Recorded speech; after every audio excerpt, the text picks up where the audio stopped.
Well, I hardly remember how this show goes, but welcome back to King Arthur Pendragon 5.2, the Great Pendragon Campaign, episode 60.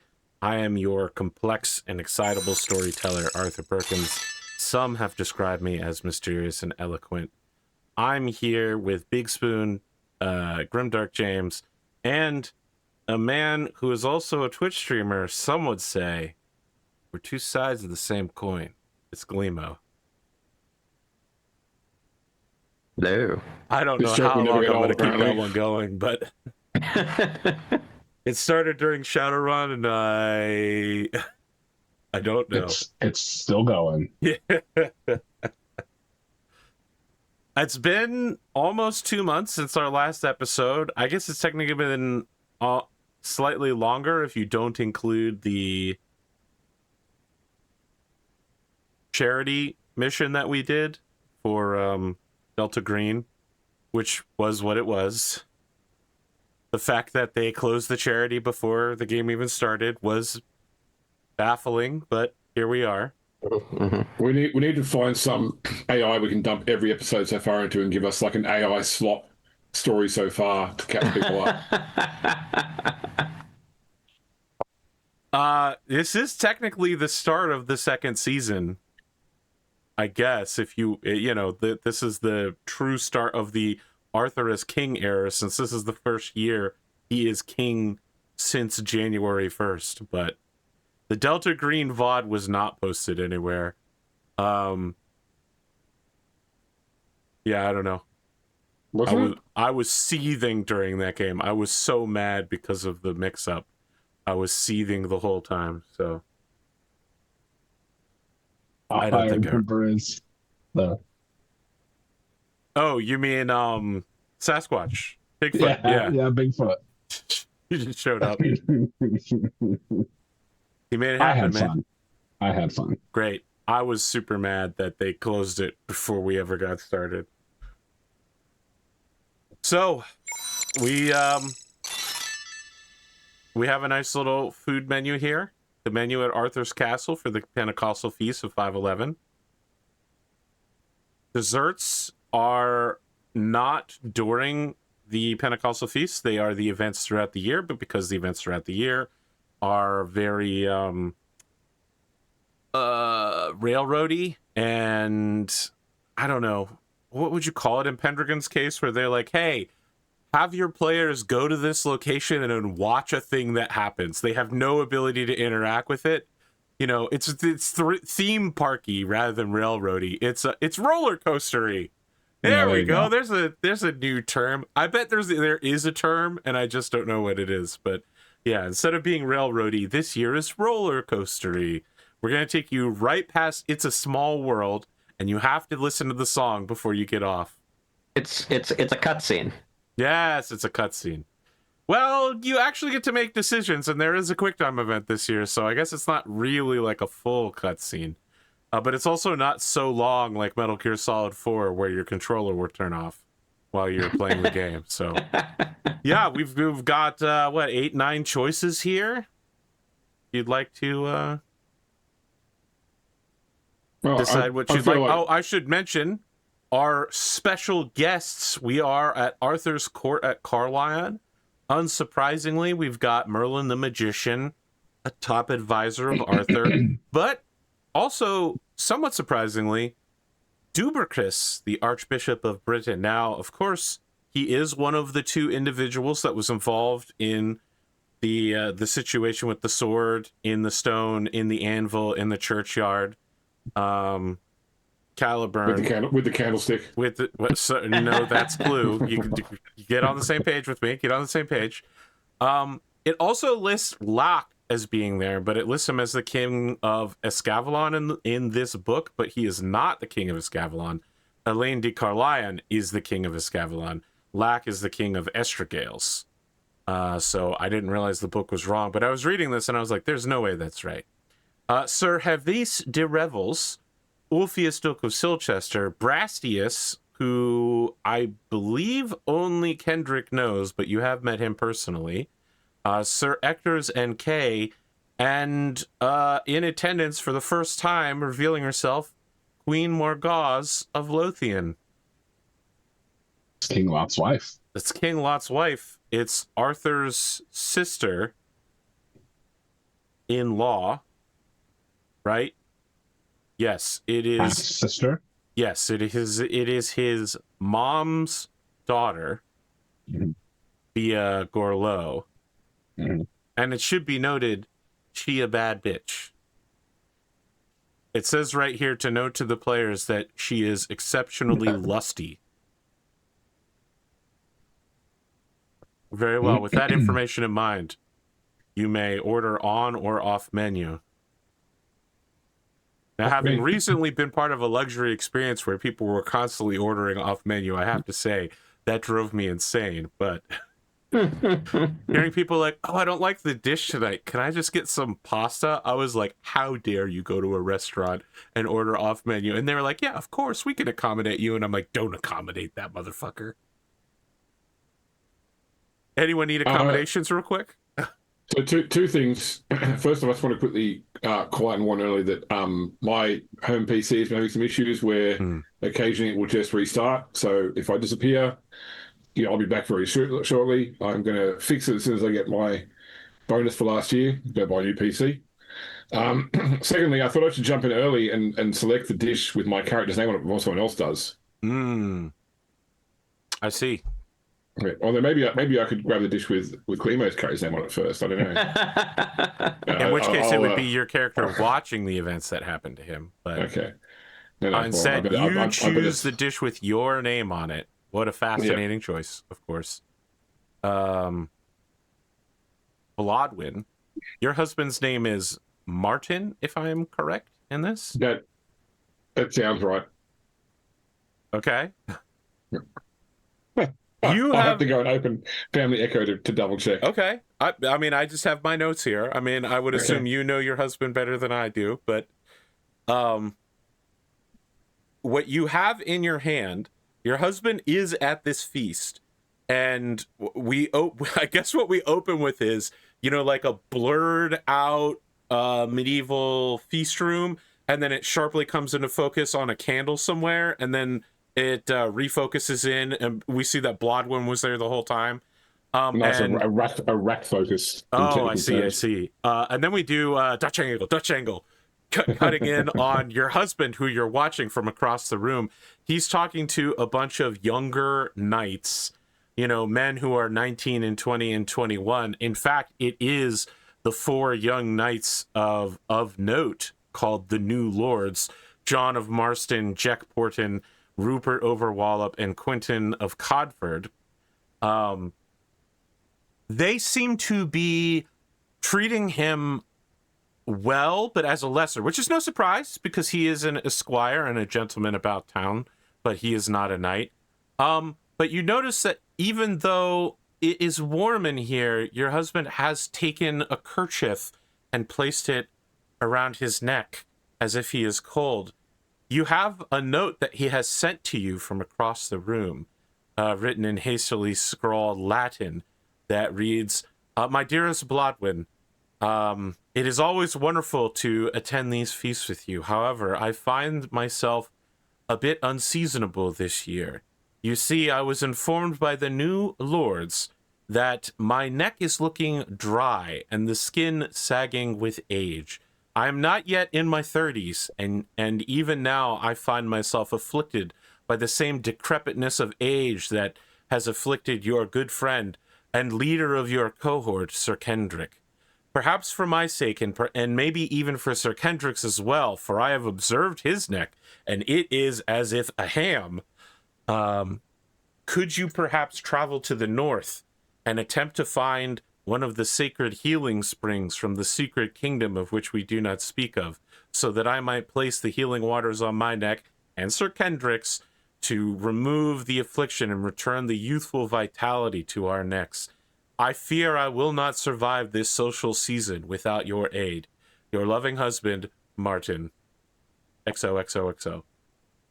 All right, so we're going to quest for moisturizer. Yes. Sacred moisturizer from the secret kingdom. Is this secret kingdom that we don't speak of something that we have spoken of before? I think you can make a fairy lore roll to see what you know about the secret kingdom. All right. Little to nothing.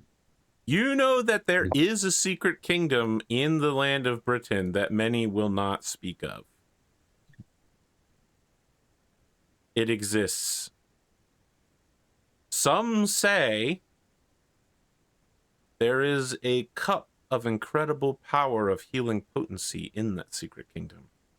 Some sort of cup or grail? No. You Perhaps a failed your check. chalice? You know there's a special cup, all right? That's Okay, all cool. you know on a failed check. What you know is special cup. All right. I'll just catch Martin's eye as I sort of fold the note and place it somewhere in my clothing, just so he knows that I've read and sort of, and I will nod. He across the places room. his hand over his midsection and gives you a gentlemanly bow in the process. It's very Regency. He has his other hand behind his back, flippantly as well. How gauche. Well, he's with the new lords, you know? I want them to get to like age 50 and 60 by, Camelin or something, and they're still known as like the new lords, but then they're like the old new lords, so that we can still have new lords. New York. It's different than York. Well, Spoon, Glimo, Yeah. you have menus. What would you like to do here? Anything you'd like to order? Glimo, if you would like to jump in with Elffin's. Yeah, might as well. I'll do the one with my name on it.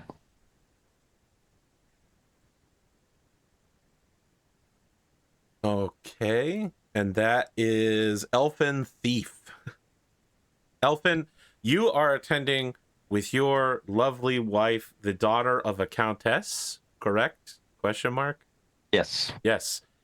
You come upon her seated. Someone else is seated in your seat next to her, laughing with her. He has his arm over hers at the table. And the two of them seem to know each other quite well. He seems young, and I say that as you're not exactly old, but he seems like he's maybe 18, 17, 16, probably not a knight or a full knight. They have been knighting people pretty young left and right here, but yeah, he's definitely seated in your seat, which is quite a choice, and has physical presence on your wife. Erwin, would you like to introduce me to your friend here? Oh, she gestures to the guy next to her. She puts a hand over his hand and then puts another hand on his shoulder and says, "This is my childhood friend, Sir Aaron. He was just recently knighted, and my mother sent him to me. You see, his uncle was once very good friends. Do you remember that song about the member of your family who went down into the basement and died defending one of the great bodyguards of the Countess in the wine cellar? Indeed. You know, the legendary song that the bards sing of? Yes. Yes, that song. That's his uncle, was the man who died down there. Aaron turns to look at your wife and is like, "Please, I hope to be half the nobleman that he is." He turns to look at you, Elffin, and while he's looking at your wife, he's like, smile, smile, cheerfulness. He turns to look at you, and you're like, this guy is going to kill me very shortly. He looks at you, and he's just like, "It's a pleasure to meet you, Elffin. Your wife just invited me to spend some time this summer at your manor. I would be honored to take up a spot at your estate. Perhaps you'll be away from home this summer, attending to your nightly duties. I hear Sir Kendric is going on another raid. Something pointless that will accomplish little." Well, good to see that they don't teach manners in Ridichan. Out of my chair, young man. He fluffs out the back of his gambeson and stands up and says, "My apologies, my lord. I did not mean to take your seat. It's so unfortunate when someone places hands on something that doesn't belong to them, isn't it, Elffin?" Now he's standing chest to chest with you in that, like, preteen / early teen macho ass shit.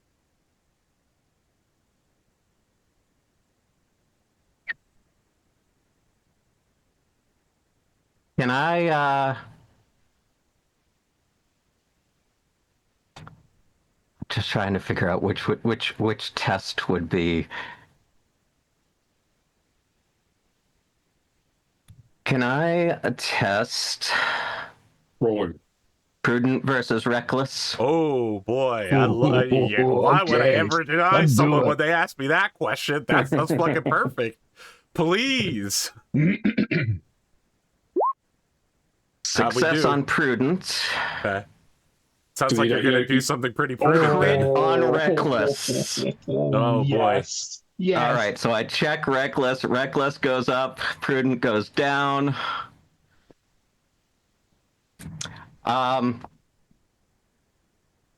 Yeah, Elffin takes off his glove and slaps him across the face with it and throws it down and says, "I will see you at your convenience outside." He smiles as he takes the glove back up and slaps you with it and says, "It would be my honor to face you in single combat, my lord. So unfortunate when people can't control themselves.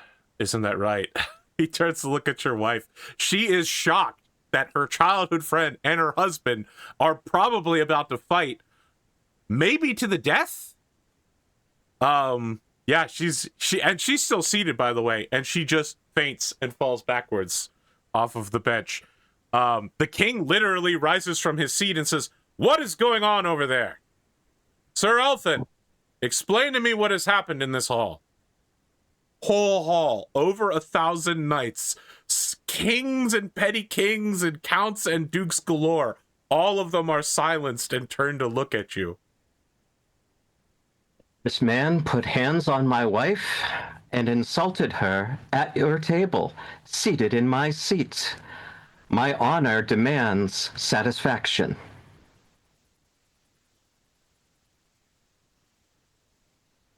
Merlin leans in next to the king. Arthur resumes his seat. Many people sit down. He says, "I have nothing further to say on this matter. The two of you should handle your business as knights do, outside of this hall." "By your leave, your majesty." We'll come back to this scene at a later date. Elffin may be dead by the end of the episode. Yeah. So So it's AP starting season 2 with a bang, you know. Yeah, baby. I mean, Glimo losing another character, that's just... Listen, you gotta honor the crit. All right. I mean, you got to move your stats around now from that. I did. Okay. Some reckless ass motherfucking shit. All right. You have no place left to hide, Spoon. It's Kendric time. What do you want to do here? I'm gonna go talk to Brastius. You want to go talk to Brastius. You see Brastius is seated near the top end of the table, as would be befitting a bodyguard of the king, but not at his left hand, which is where Dubricus is at. And Merlin isn't even seated. Merlin is literally hovering behind the king, worm-tonguing him the entire night. As you approach, Brastius seems to be in a mood. He is hunched over his drink and says, "Oh, the Kendric, long has it been since I have been blessed with your presence. We have met since St. Albans, have we not? Did I not see you last year, perhaps?" Yes, we have met in St. Albans. Yes. I apologize. The king has little need for bodyguards with so many loyal men around him. he says, and looks around as if to bolster the confidence of people nearby that everyone is loyal. But when you look at him, you get the idea that he might not be anywhere near as drunk as he's pretending to be. The king of ours is quite something, is he not? What ideas that he has, they may just work, too. Do you see over there? Duke Ulfius and King Locke actually agreeing upon the principles of knighthood. Knighthood is an idea to unify all the kingdoms. Well, he is certainly ambitious. Ambitious. Uther was ambitious. Indeed, he was. But I think King Arthur has the energy of youth. Whereas in Uther's ambitions, he was already in his middle life. So we shall see what becomes of this young man, our king. Young man, yes. That is what he is. His energy is well known, but perhaps not as well known as his justice. This reminds me. I know that your order had some words with the king last year. He would like to speak with whomever is present after the feast. Not to offer an apology for, of course, the king did nothing wrong. Of course. But he does wish to explain his decisions and to offer his respects to such a great hero. Of course, we would be more than happy to meet with the king to hear his words. You see a jester go past, and you recognize the guy at the funeral. I know what you're about to say. It's the guy who accused you of stealing your own silver belts at the funeral. Yes. Yeah. He goes past and says, "Oh my, I love my job, my new court-ordered job." But when he says court-ordered, he doesn't mean by a judge. He means by the king. Yeah. I will top off Brastius's drink, or have like a servant come over and pour him some more ale. Brastius leans in next to you and goes, "What the fuck are you doing?" Just, being courteous to Brastius. Eat shit. And then he'll excuse himself from the conversation. All right. You've now made it harder for Brastius to pretend to be drunk. Yeah, I know. He now has to actually get drunk in order to have his mug slightly unfilled. Incredible. And, here's the thing, Kendric. You guys probably have seen each other shit on the battlefield. So this is a real betrayal. For sure. I mean, to Kendric, it's a very fun joke. But to Brastius, he's like, I have to keep the king safe. Because, he's got PTSDs. Yes. For Kendric, it's a very fun joke, possibly compromising the safety of the realm. Wow. I gotta tell you, this is a real Peter Baelish moment, is all I'm saying. Just pointless cruelty for no reason. I mean, Kendric doesn't have any reservations about the loyalty of the knights surrounding the king. Yeah. Right. Awesome. Unfortunately, this year, it's your loyalty that's been called into question.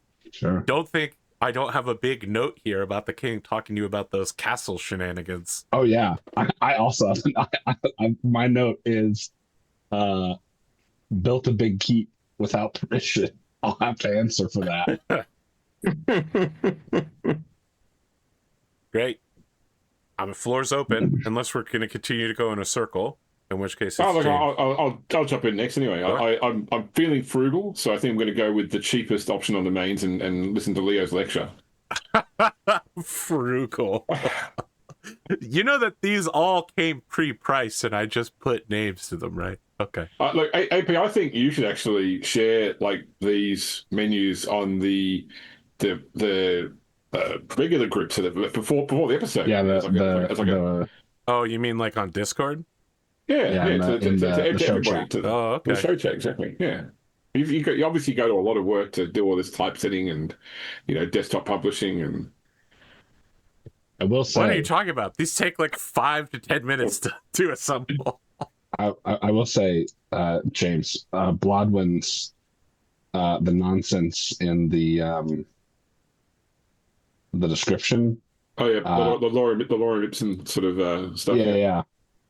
Was actually really interesting because it's the first one was like the dark portal of life is a drink. Yeah, so it's like, wow, that's fucking creepy. That's surprisingly maybe not fitting, but ominous. Yeah, the dark portal of free life is a drink. You find that many of the most influentially powerful knights have, of course, levitated to either sitting at their spot at the top of the table near the king or hovering around those who are there, trying to get in conversation with their betters. And knights who go out and do things, questing knights kind of like when Kendric was heading out to learn the tenets of the old code. Those knights have abandoned their spots at the middle part of the table in the end, and now are at the foot of it near a giant hearth where Sir Leo seems to have gathered a sort of impromptu discussion group. The talk going up and down the table is this idea that the king has spread before you arrived, that has been going through the court, which is that all of England and all of its nearby islands and vassals, and even those on the continent and some even from Norway, are united by the bonds of knighthood. Knighthood unites us and sets us apart from our lessers. It orders our society. For those who believe in such things, it brings them closer to God. Knighthood has found its way into the religions of all of the major discussion groups in England. Now, it should be noted that it didn't find its way into Judaism, but that is also not a major religion in England at this time. And you find Leo discussing what is knighthood? What is it? We all agree that it unites us. The king is wise to have pointed this out to us, but what is it? There are 2 oaths, homage and fealty. There are 4 duties, hospitality, family, loyalty, and honor. But all of these things have a variable definition. They are not agreed upon in language. There are many languages across all of the kingdoms of the High King of England. There are different languages in Ireland, in Alba and Scotland and Orkney. There are languages on the continent. Understanding is not universal. And someone nearby says, well, knighthood is serving the Christian God. Leo says, I serve the Christian God through my knighthood, but there is no oath I took when I became a knight that bound me to such. I have made such oaths separate from my knighthood that I will serve God through my knighthood, but that is not what I swore when I swore to be a knight. If we all agree that being a knight is a universal experience, I believe that we should codify universally what it means to be a knight.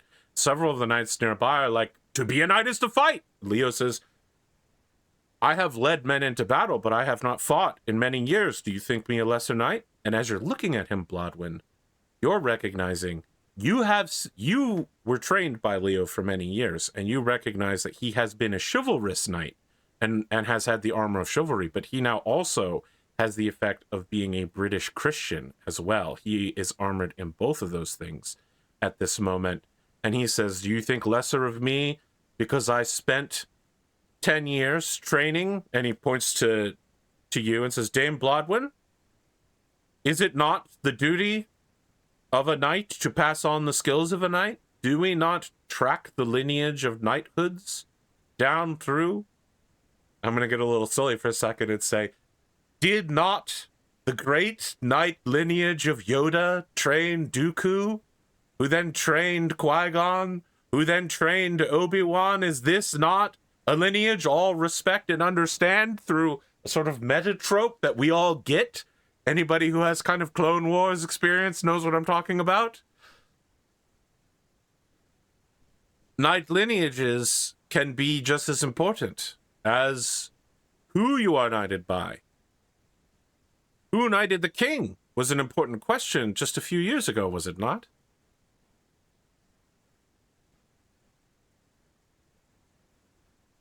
So even though we have 2 O's and we have 4 duties, we all agree, and he looks around to make sure everybody agrees, that training a new knight when you are a knight is important. Taking on squires, pages, and training them. But it is not listed in the 2 O's or the 4 duties. So you understand when I say we need to codify, unify, and make universal the experience of knighthood. Something easily understood across all languages, cultures. I believe we should refine what it is to be a knight. A knight can fight and should fight, but fighting does not make you a knight. You can be a knight and not fight. If I may, Sir Leo? All right. Just like Elffin, many people turn to look at you, but instead of hundreds of people, it's just like a dozen nearby knights and a lot of squires and pages.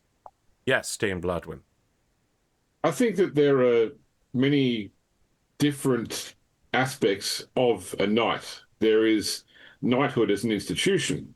A knight is raised and knighted by the king, is given duties by the king. But by the same token, now we speak of the way that a knight acquits themselves. And how they acquit themselves is often quite a personal matter. Vortigern was raised as a knight, yet many would say that he did not acquit himself as knights today do. As you say, even though you do not go into battle, you still act as a knight. You still train knights. You know, many squires that we train don't always get raised to knighthood, but they still take with them the learning. We might work and strive and write and strain so that all agree that what a knight is one thing, but have we codified the institution, or have we codified the way of living? Perhaps it's a lot broader than we first think. I would like you to make a courtesy check. Mm-hmm. I think this is courtesy instead of orate, because courtesy, I just double-checked, is a knightly skill.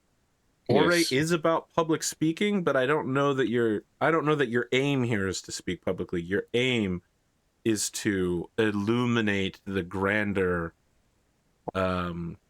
reach of knighthood. I don't know. Yes? Okay. I was gonna say, I'm happy with courtesy. I'm just considering whether this is something I would be passionate about. And I don't like. I could go for honor, but I think this is more just like I'm expressing an opinion, and so I'm going to just roll courtesy naturally and see how I go. Very well. That's a fumble. Brutal for this to be at this moment. You know what? I am going to use my 2026 reroll. 2026 once a year reroll. You heard it right here. James is out of the running. Okay, if you roll another 20, it's going to be so funny. That's a pass. All right, we test that. I wasn't going to have Leo be mad at you, but I definitely was going to have other people nearby be like, what does a woman know of being a knight? And get some real rumble, get some real juice going down here. But yeah, you see people nearby are nodding. Like, yes, what you're saying makes a lot of sense. It's very smart. So, we understand, as Dame Blodwyn has pointed out, that there is the institution of knighthood. There is a way of living as a knight. I believe what we need is to spend time this year living our lives as knights, thinking about these things, and we shall return on Whit Sunday next year at the Pentecostal feast and we will discuss our experiences and our thoughts on this matter. Any who would like to keep in contact with me through letters, I, of course, read Latin. You probably can find someone to write a letter for you if you do not as well. Let this be the start of a new era that the king has brought about. It is surprising to know that even those as far north as King Lot's lands are unified with us in this. And you see nearby Sir Clambit of Prella, a knight of King Lot, nodding nearby, saying, "Aye, 'tis true. It is a universal institution, but the last speaks true. Just because it is an institution does not mean that we live the same way." I will agree with you, Sir Leo. I, Clambit of Prella, will travel back north this year, and if it is the will of my king that I be sent to observe events here again, I will bring back my experiences, such as I can, and share them with his in the understanding of knighthood. Nearby people are like, "Wow, that's so hospitable of you, Sir Clambit. Haha, very good. Even enemy knights show up to the court of King Arthur, and we all treat each other well. Ha ha ha ha." And everybody's having a good time and a good laugh. You can check Courtly. Thank you. And just for the record, AP, I am also working on becoming. I'm only 2 points off being A religious knight? That's right. Yes, I'm following Leo's footsteps. Yes. Well, he trusts in a higher power, like that Boston song, "Higher Power." The world is spinning, but he's not afraid. All right, Glimo, based on the way things rotate in a circle, it is back to you. Elffin will go find Kendric. Oh, we're not going to do the duel outside? Well, I was going to go find Kendric to ask him to be stand as my second. Very well. Yes, please, go ahead. So, Kendric. Yes, Sir Elffin. I saw what happened earlier. Yes. Being that you are the oldest friend of my family, I was hoping you would stand second for me during my upcoming duel. Of course. I'll always stand second for a member of the Order and such a close friend. I appreciate it. I fear that there are some things at play here. He made some reference to my uncle and deeds that he performed in Ridichan when you and he went there years ago. I only know the song. I was too young at the time, of course, but I'm hoping that with you by my side, we can settle this matter of honor. Very well. I only know Kinneed never spoke of what happened. So Yes, that's correct. I only know what the songs say as well. But I do know that your uncle was a very brave and honorable knight and an excellent fighter. He taught me well, so Good. I hope to acquit myself and in the family way. What have you decided to what extent this duel will be? First blood, knockdown, to the death?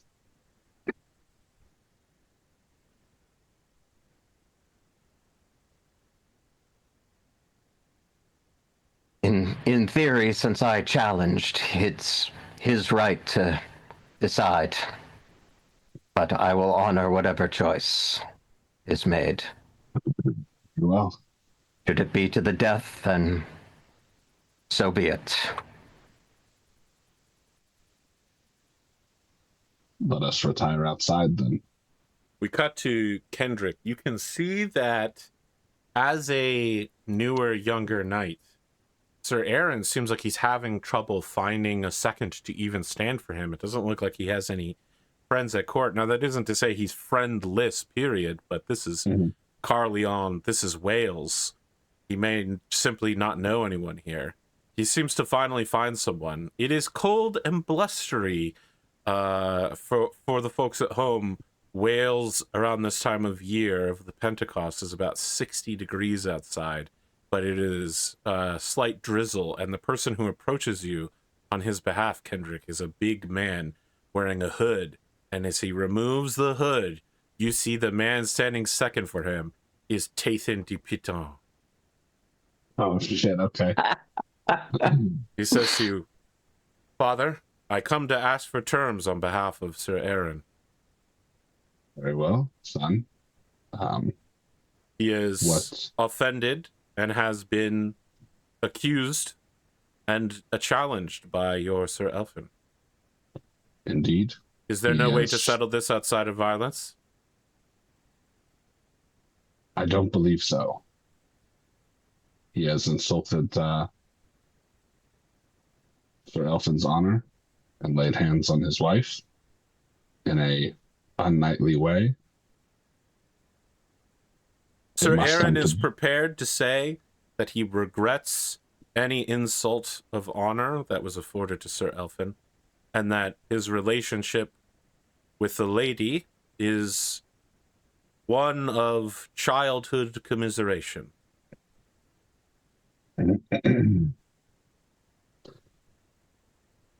Is this in hearing of Sir Elffin? I mean, it's in hearing of dozens of people. All right. Kendric will glance back over his shoulder and see what if he gets a nod or a shake his head to go ahead with the duel. We're going ahead with the duel. Yeah. So he turns back to Tathan and says, Sir Elffin requires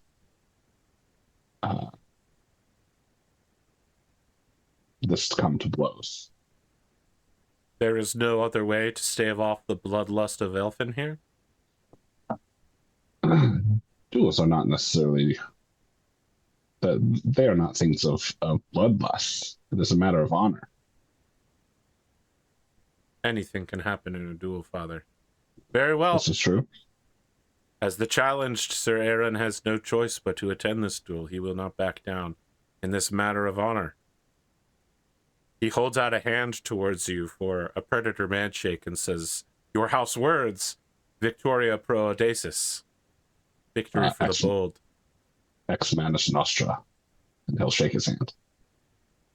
And just for those that don't speak Latin, what Spoon said is by our hands. And their hands shaking when he says that. It's super cool. All right, the two of you turn away, and then, somebody tosses a sword to Aaron. And, when we come back from our break, I guess it's Aaron versus Elffin in a battle to... you're the challenger, Elffin. Is it to the death? First blood for love? I thought that as the challenged, he got to pick. But if I get to pick, it's to the death. Yeah, it's absolutely to the death for Aaron. Yeah, he wants to kill you. Oh shit! Okay. Yeah. All right. You can see that they're unrebating the weapon. Then somebody is taking the covering off of the sword, and gleaming steel is ready.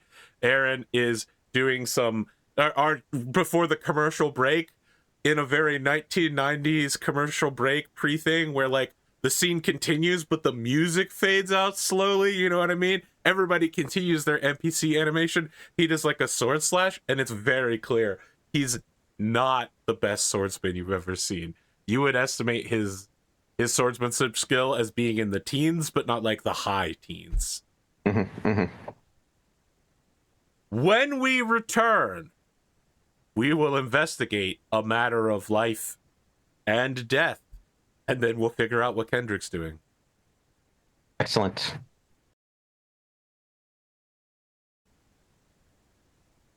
Okay. Sir Aaron cockily swaggers towards you, Sir Elffin, and says, Well, well, well. Here we are. Looks like we're just two sides of the same coin. Before coming here, Sir Elffin, you should know. I spent 8 days approaching a woodland witch in Ridichan. One who had handed out dire prophecies to people before. Like telling a man that his gums would continue to bleed and old injuries would resurface. I knew the efficacy of her treatments, and every day I came back and asked her what I should do in order to get what I wanted, and she told me on the final day, she screamed at me and said, "If you go to Sir Elffin, you'll get exactly what you deserve." Well, I know what I deserve, Sir Elffin. I know what I deserve, and I know what you deserve. You don't deserve her. And he settles into a crouch and begins approaching you, sword and shield in hand. I would like to impassion with love of family. Yeah? Boy, if you fumble this, you're fucked, bro. That's a success. Okay, all right. I'm going to have him impassion as well.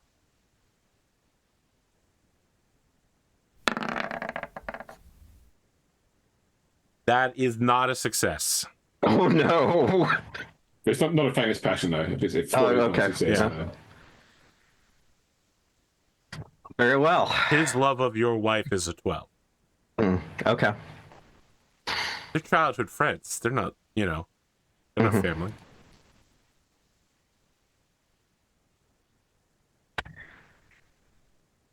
Shall we then? Yeah. What do you want? I mean, I'm waiting for you, man. You describe how you're attacking and then roll me some dice, Yeah. So Elffin draws his sword and just very, very calmly comes in. He's going like full.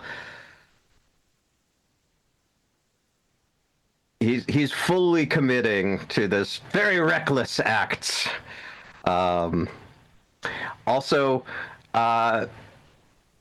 while he was, insane on the battlefield last year, he apparently got some gains.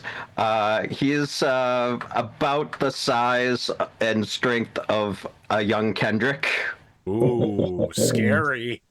That's a big dude. He hits the way that an average knight does charging on horseback. So 66 is what you're saying. Yes. Yeah.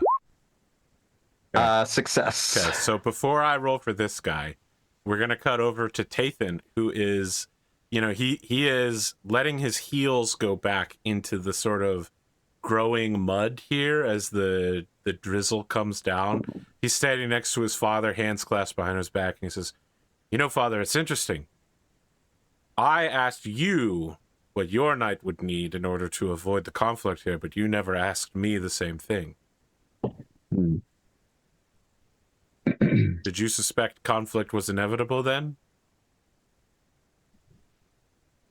Just seems strange is all. I had a feeling that Sir Aaron would not be denied.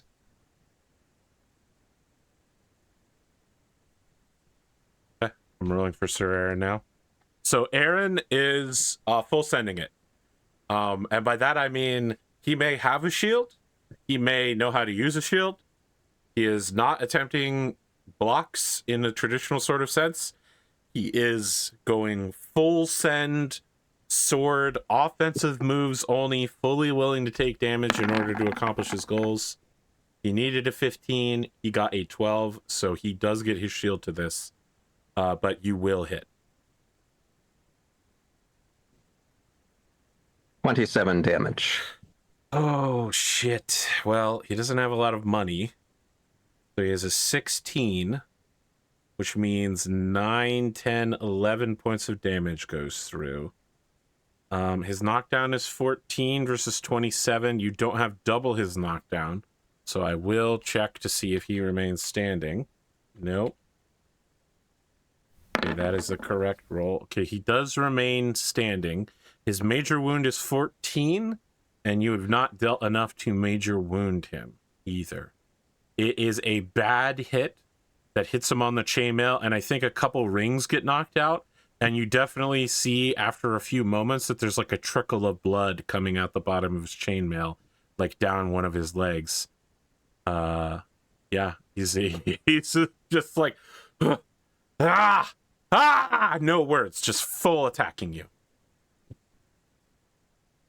Remind me, what is the full attack? You mean berserk? The reckless attack. Reckless attack. What is it? You let him a... take a free attack on you, and then you get a plus 20 to your next attack. Okay. I don't know if it's a plus. It might be a plus 10. It's a I lot. think it's a plus. It basically plus 10, guarantees a critical for someone like Elffin. Yep. But he gets a hit on me. He gets a hit on you. And if you get knocked down, you do not get your attack. Okay. Or if That he was what I couldn't remember. critically strikes you or something, you know, like if you take a major wound, you're also equal. Or you die. Well, yeah, if you die, you also can't counterattack. Mm-hmm, mm-hmm. If you're too dead to counterattack, you can't counterattack. Yes. Mm-hmm. In the words of fate, those who are dead are not always dead. That All city right, is really a city. I will just regular attack. That is a success. Okay. So I need to at least match a 12, 13, 14, or 15. Got a 19. That's a failure. You get full attack. He only has his 10 armor in the process. You easily push his shield aside that he's barely using, and you strike him. Holy crap. Yeah. All ones. You deal 1 point of damage to him. It is not enough to trigger a major wound or a knockdown. You slide your sword along between his coif and his chainmail, and the hood of the coif, and you get like a little nick, and that's about it. He goes, that's nothing. The witch has already promised me my victory. I will get what I deserve, Sir Elffin.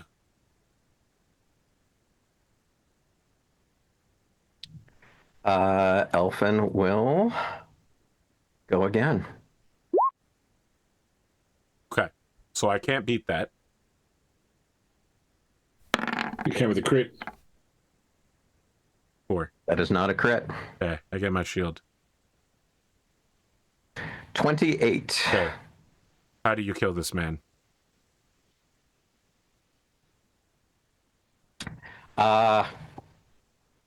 Elffin just comes in his, berserker rage and straight into the chest. Like his armor just gives way under Elffin's massive brawny arms.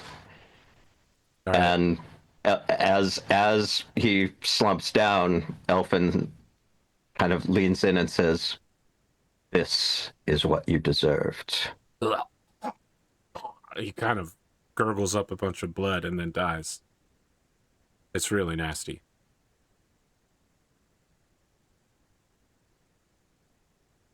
Tathan just looks at you, Kendric, trying to gauge what you think about this situation.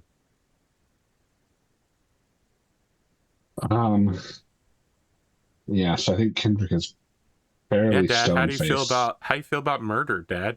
But he doesn't say that, but his eyes do. Yeah. Like, Kendric is not happy about this. But he, this is a teaching moment. No, the practice of dueling is a time-honored tradition, of which Kendric has participated in several himself. And while he is not, he would not choose to duel to the death over most things. He understands why people choose that. So I think he's very stony-faced, but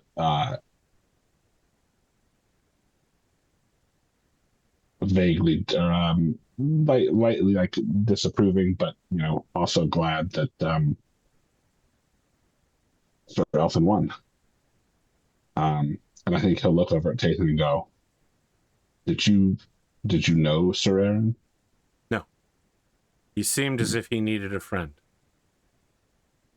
Indeed. He was of an age with me. It was very very kind and honorable to stand up to be his second when no one else would. Mm.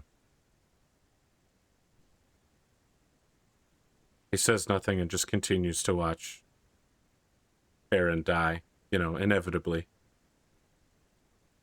Elffin, when you go back into the hall, you find that you have been not openly, but in his cups, the Archbishop Dubricus has condemned you as a Christian.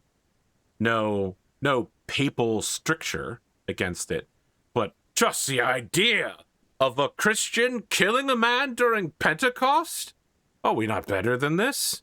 Sir Elffin, I have a lot to say about that, Sir Elffin, is the rumors you've heard from your part of the table, which is not close to a glorious man like the Archbishop Dubricus.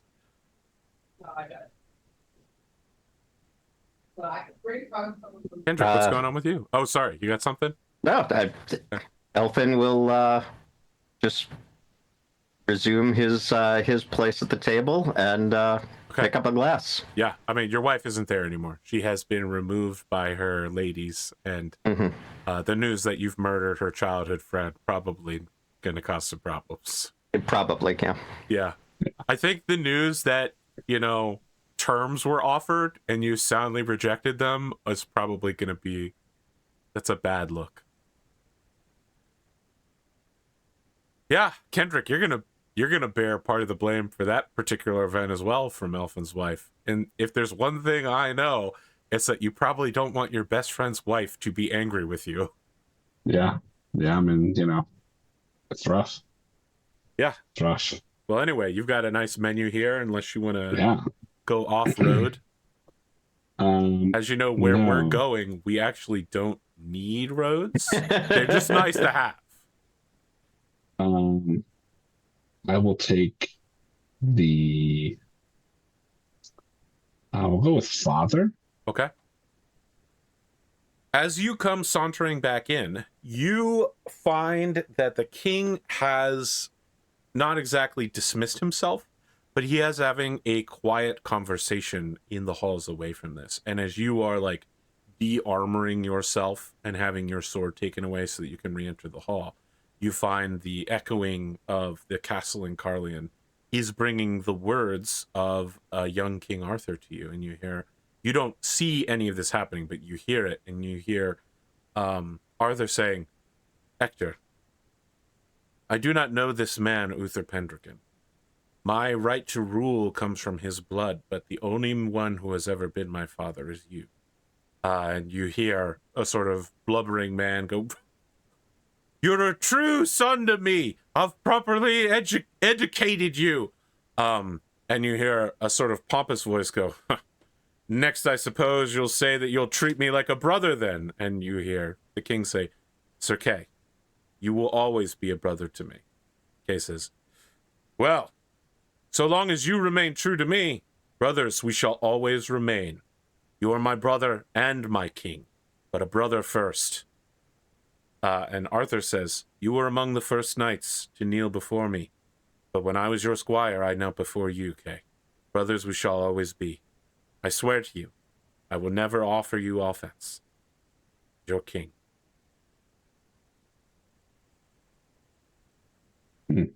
Interesting. Okay. Yeah, I think he'll... Then a servant comes around the corner and gives you a nasty look because you're listening in on the king's royal conversations with his family. Yeah, he'll head back into the service hall, or the feasting hall. Yes. That brings us back to the Dame Blodwyn. The Bears. Look again. That was father, you said, sorry, yeah? Yes. All right, well, I'll go check out the royal conversation. Very well. With some time later, Arthur has returned back to his seat, and you have made your way to the front of the receiving line. And you see Arthur saying, "We are of many lands, but the brotherhood of knighthood unites all of us. We all, even though hailing from different kingdoms and speaking different tongues, are all leaders of men and acknowledged superior to those beneath us. We have the same rights in our own lands. We have more in common with each other than with the commoners we lead. The Order of Knighthood is a sacred institution. After Adam was driven from the Garden of Eden, men fell into war among themselves. As a result, the Order of Knighthood was instituted by the wise to lead and protect mankind from itself, from outside enemies alike. Since then, fathers have enjoined their sons to the task, and the institution has been blessed by time. Do you not agree, Dame Blodwyn?" I agree wholeheartedly. It was only earlier that Sir Leo was espousing the similar things. He must have heard your wisdom already. Yes, yes. I've been saying it to everyone who comes up to me. He was here much earlier in the day than you. Yes, you kind of watched events out of order, but these things happen sometimes. Is there anything else you would like to say to me, your king? No, I'll just heap platitudes, since... Oh, very well. Royal conversation. Yeah. All right, that brings us back to Sir Elffin. You sit alone. Elffin, since he is apparently sitting alone, will, I guess, go see what Gwent is doing. You head down to where Gwent is. So, Gwent has a castle. He is a knight of note, but there are many rumors. He does claim to be an alchemist, which is okay, but there are many rumors that he's a magic user or a witch man. So while his glory may be intact, his honor is less so. However, as I've noted, it is quite warm in here, and it is unusual for a man to wear a kerchief around his neck. It's far more unusual for a man to wear full body coverings, and also a hood indoors. And the hood is so far forward it partially obscures your face. As you find Gwent in such an outfit, you can very plainly see the parts of his outfit that his face is sweating down onto when you approach him. But Elffin, Gwent, winds howling. you look quite warm, sir. He turns to look at you, and as he does, the firelight illuminates that half his face is covered in blisters and disease. It is horrible to look upon. My God, what's happened to you?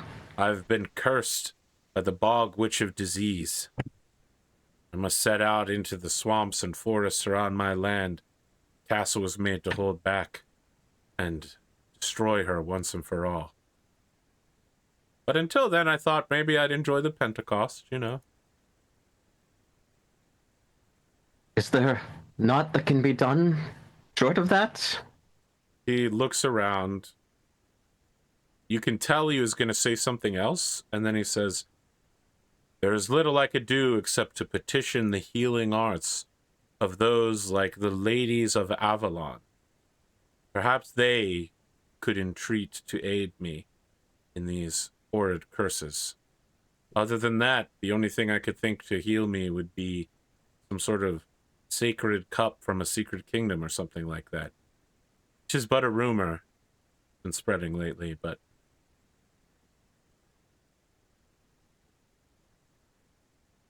Well, I'm not sure I can help with either of those things, but if you do need strength of arms, I'm always happy to assist one of the Brotherhood. Have you fortified yourself against curses, Sir Elffin? This is no natural enemy we would face in the swamp. He turns his head so you get the full look again of what's happened to his face.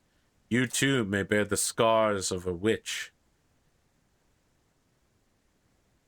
Well, I certainly wouldn't be looking forward to that, but I'm not exactly sure how one fortifies oneself against curses. Alchemy. I know it not. It's the science of understanding, deconstructing, and reconstructing matter. I know what it is, but I am not a practitioner. I understand.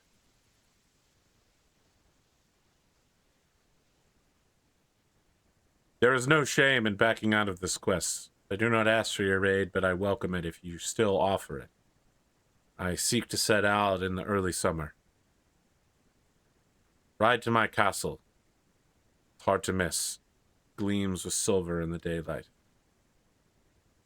I shall. I will welcome you. I feel like I may be receiving short shrift at home, so getting out might be for the best for a while. I have heard that you have had troubles of honor and family balancing these sorts of problems. Have you ever considered just hiring a bunch of prostitutes? Such is not my lot in life. The marriage was arranged for me long before my maturity. Ah, I remember. I was not on that quest, I believe, but I recall when they returned victorious from Ridichan. Well, you are a credit to Laverstock, Kimrix, and to all of Sarum. You speak very kindly. I shall see you in a month or so. I ask, knowing the answer is no, but do you have a sword plated in silver, Sir Elffin? I do not. Any blessed icons, amulets? Know any saints? Don't know any saints. I do have this crucifix that was passed down to me from my uncle. You should bring it. Very well. Are you a most Christian man? I am Christian. Well said. The things you will see in the swamp, they are not for men who are most Christian, he says as he makes his hood deeper and then goes back to drinking sullenly. Or a Strider.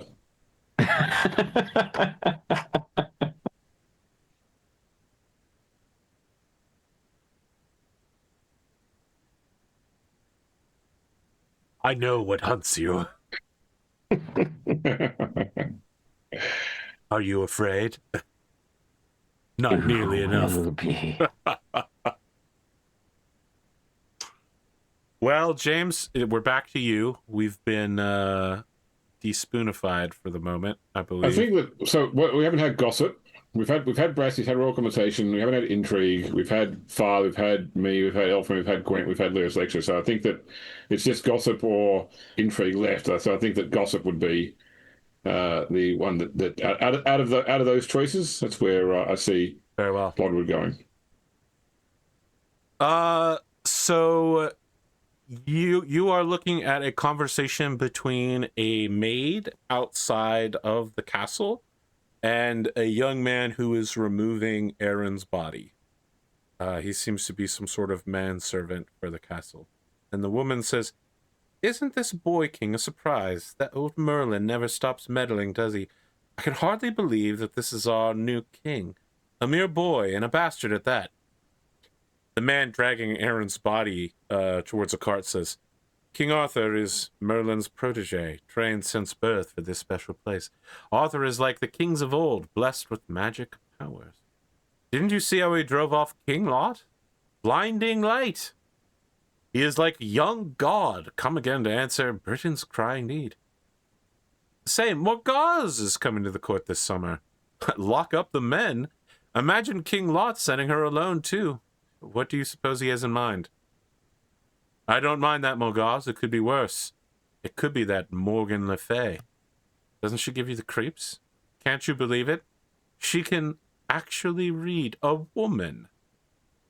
The Northerners were ravaged by the Saxons last year. They had a terrible battle up by Wansborough that drove the invaders off. Things seem bad here, but they could be worse.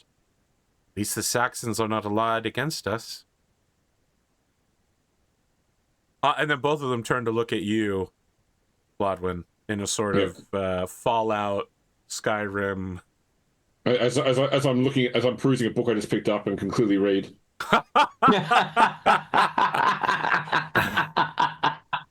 Well, the woman's very interested in you reading, and the man scowls at you in the process, but then notices that you're clearly of a much higher social rank than he is, and goes back to dragging a dead body to a cart. I just like, give them a subtle head nod and move on. I see. I guess, Elffin, you are now forced to roll intrigue for this week's intrigue challenge. Well, see if I can fumble. That's a success. That's a success. Arthur is not as secure in his throne as the daily seems in court would imply. Some of his supporters, and at this point we see King Elaine of Escavalon at his shoulder, advocating to attack the rebels in the north, King Lot, and to aid the Saxons. But at his other shoulder, you can see Duke Ulfius whispering in his ear, "We should attack the unprepared Saxons. The knights will buoy us, knights will bolster us. There is no need to turn our back on knights."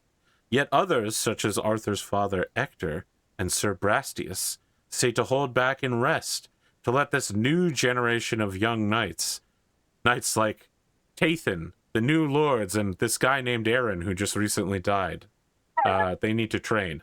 No doubt, though, the king will do whatever Merlin wants. And as the final part of this scene, from behind the throne of Arthur, we see Merlin's hands rest on his shoulder, Merlin's head just barely appearing out of the shadows above the throne, and then Ulfius and Elaine both step back, no longer able to whisper in the king's ear. It was all a metaphor, you see, a metaphor for their levels of power over Arthur.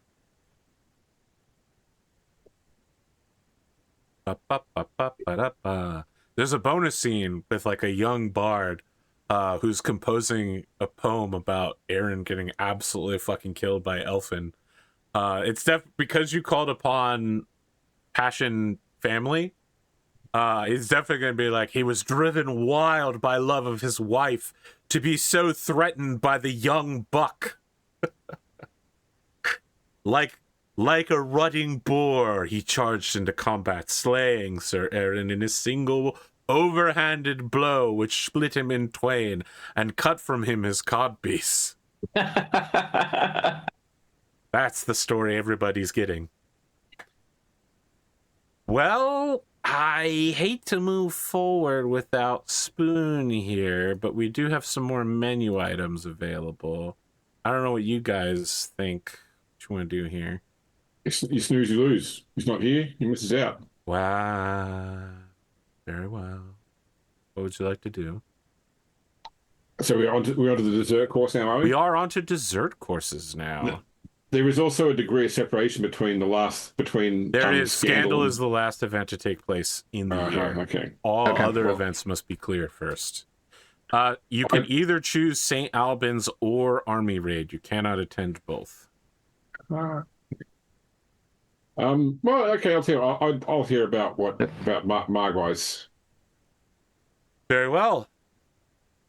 Several royal and noble visitors come to court this year, including Queen Margwise of Lothian. The court reception for the queen is magnificent, as Arthur intends to impress the wife of his greatest rival. She, a lusty ruler, attempts to learn all she can about the boy king.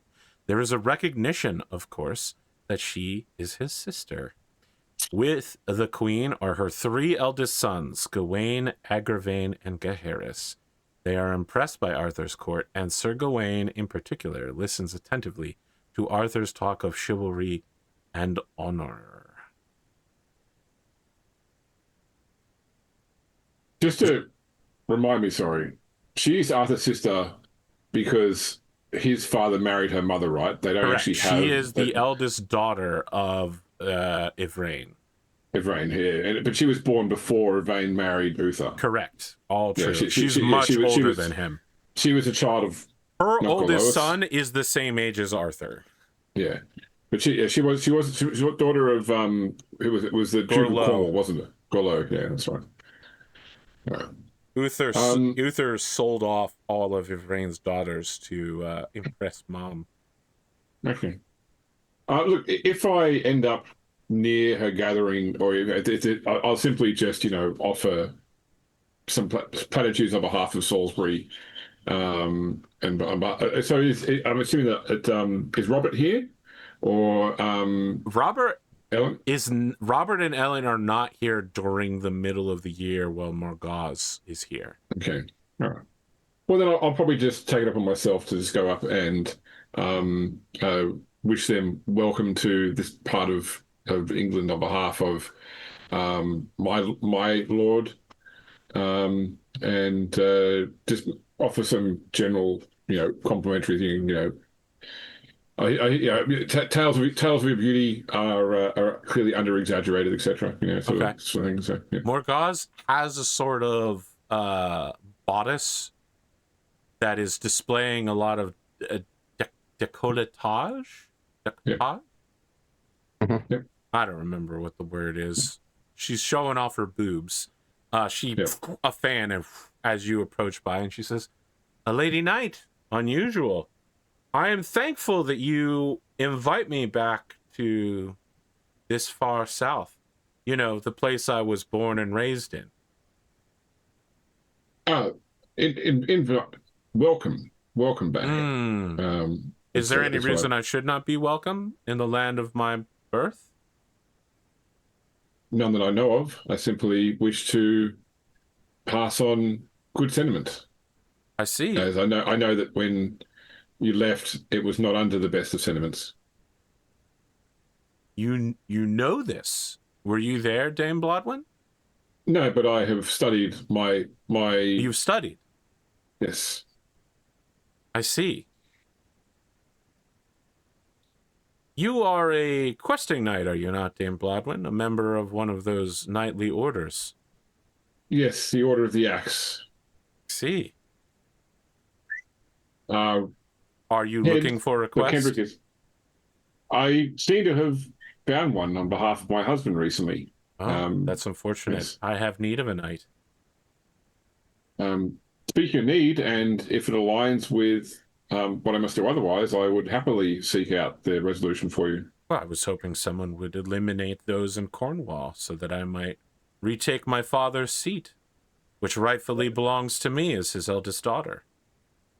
This upstart, Mark, now occupies it. See, well, such a labor is beyond me individually, and unfortunately, the quest I have accepted takes me to the north rather than to the west. But I will speak with the other members of the Order of the Axe and convey that such a labor would welcome a child of Logris back to her rightful place. Such a labor would be beyond a lady such as yourself. Individually. I am still young as nights go. Of course. A studious knight, and young as well. How unusual. Did you know that my son was knighted at 17? Gawain, we're so proud of him. When were you knighted, Dame Blodwyn? I was knighted at 21. Ah, I see. Such an average age, is it not? Traditional, to say Very the least. honorable, I'm sure. For a studious knight. Yes. I see one of my order signaling me now. I should go and see what they need. Of course. Dame Blodwyn, you will always find a similar level of comfort in my halls as you have offered me. I will bow and walk off to busy myself elsewhere. All right, she immediately goes back to flirting with several pages and squires nearby. And I am speaking of boys of an age of like 10 to 16, just to be very clear. As young as her sons. Just messing with them. All right, we've got some choices to make, and it's back to you, Glimo. Are we going to do the Would you Glimo's like a adventures with description of Gwent? St. Albans and army raid before you make a choice to pick one? Well, I was actually asking Gwent's thing that Oh, Elffin Gwent's had thing agreed will be to. done as a end of year single roll Solo deal. scenario? Okay, Yeah, it'll be I a wasn't solo sure. scenario. Okay. Yes, I tried to make solo scenarios for various people. Gwent's was a wild card. Very well. I had some time on my hands, you know. Then, is there something you're interested in? Something I can interest you on the dessert menu? I guess Whiskey sour, lemon drop, you know. I guess I will take air. Okay. You find yourself at a situation in court at Carlion before things begin to move to St. Albans. You see that there is this young knight. He looks pretty similar to the king, King Arthur. He has sandy brown hair. He is big. Now, we've talked about Kendric being a big knight, especially when he was young. This knight is unusually big. He's like 6'8", and he is only 18 years old. He will probably continue to grow. He is supernaturally huge and absolutely jacked. And he does a man shake with Arthur and says, "My king, I am Gawain." And Arthur says, "You are my nephew. It's good to meet you." And sorry, Gawain is from the north, so I forgot. He says, "Ah, my king, I'm your nephew. It is good to meet you." And Arthur says, "Gawain,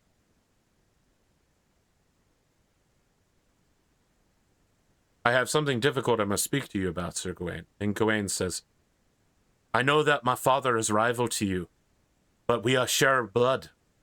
If there is some service I might do you, I will do it, uncle." And Arthur turns to Merlin, and there is a moment of difficulty where it is clear that Merlin is being asked to do something he does not want to do. And then he reaches into his robes and withdraws the scabbard of and hilt of Caliburn, the sword of selection. Merlin offers the sword to the king, and the king gestures, not taking the sword himself, but offering it to Gawain. The king says, "Sir Gawain, if you would do me an honor, I would see if you might draw this sword, such that I have as well." Gawain says, "Ah, the sword of selection. I've heard about in the north that only the truly worthy to be king of England, the right-wise king of England, might draw it." He takes the sword. Several people nearby are like, "Oh, it's definitely not coming out of the sheath." Like, people have seen this sword try to be drawn before and fail. Comes out so easy for Gawain. Arthur puts a hand on his shoulder and says, "You, the eldest son of my eldest sister, are heir to my kingdom, Gawain. You shall be as a son to me, my nephew." "Aye, I'm honored, my king. I'm truly honored. But I must tell you, I am in a bit of difficulty right now in regards to that." The sword is sheathed. Arthur turns to Merlin again, and Merlin is clearly resistant at doing something and pulls out a much more magnificent and ornate sheath with an incredible hilt. And he says, "My closest advisor has told me of your affliction. I know that it can be difficult for you to bear a sword in your state. I do not know as much about the ways of magic as my court wizard, but you may speak to the sorcerer at your own leisure. Just know that this sword is a sister to Excalibur, a pale copy. Its power grows as the sun rises in the sky." Gawain says, "You know of my affliction?" "My nephew, I have not had this sword long, but there is no one more destined to wield Galatine than you are." And as Gawain puts his hand on the sheath grows to a size to match his enormous 6'8" frame. And he says, "A magic sword for a magic man. Uncle, glad am I to serve here. I am heir to 2 kingdoms, and perhaps one day they shall be united. A sort of United Kingdom situation. Alba and England. And the 2 of them predator man shake one more time as Arthur and his heir face off for the first time.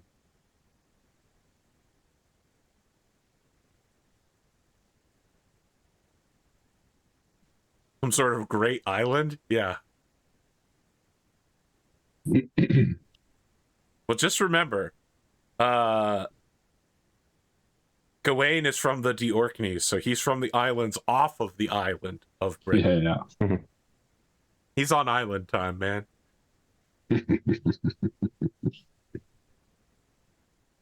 All right. You are now forced to make a choice. You can do nothing this year. You can attend St. Albans, or you can go on an army raid. So I want to catch up with the other members of the order first. Yeah, reasonable. Yeah, Thought you might. yeah. I mean, okay. We'll start really with. I don't need to call like a full quorum. Just like the people present is fine.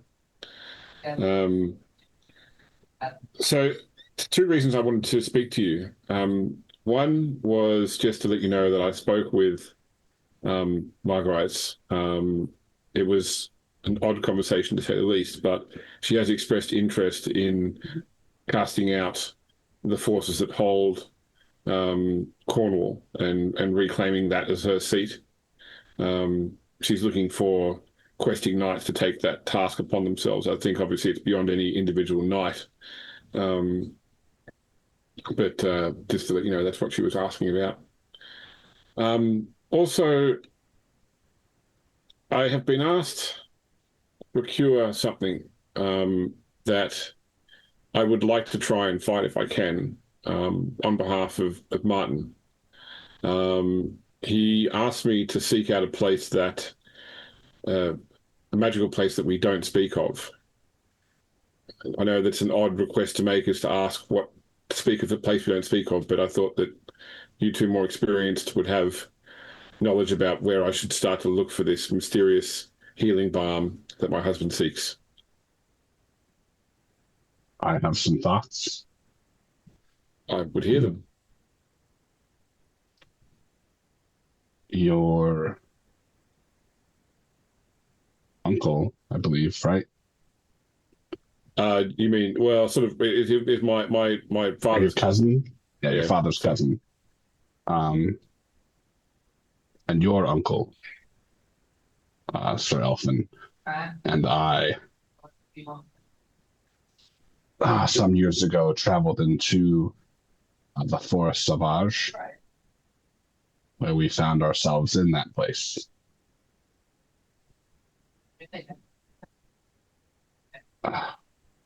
I don't know that I should go back, but if you are looking for I did it too. a way in, perhaps that is a place to start. I'll go back to my my cousin's notes and see what I can find about his journeys in the forest.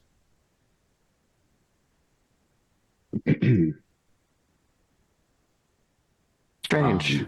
Gwent is also looking for some sort of healing balm. But failing that, he's asked me to ride with him to destroy this bog witch. A bog witch.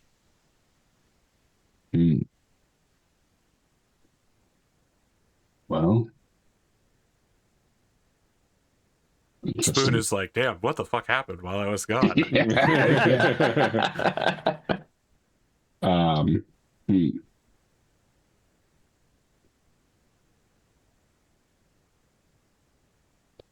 I could see if my son, Sir Tathan, would be interested in going with you, Dame Blodwyn. But if you seek the Forest Sauvage, I don't think I should go back there. I mean, as I don't know, it's necessarily what I seek. It's just it's a starting point at least.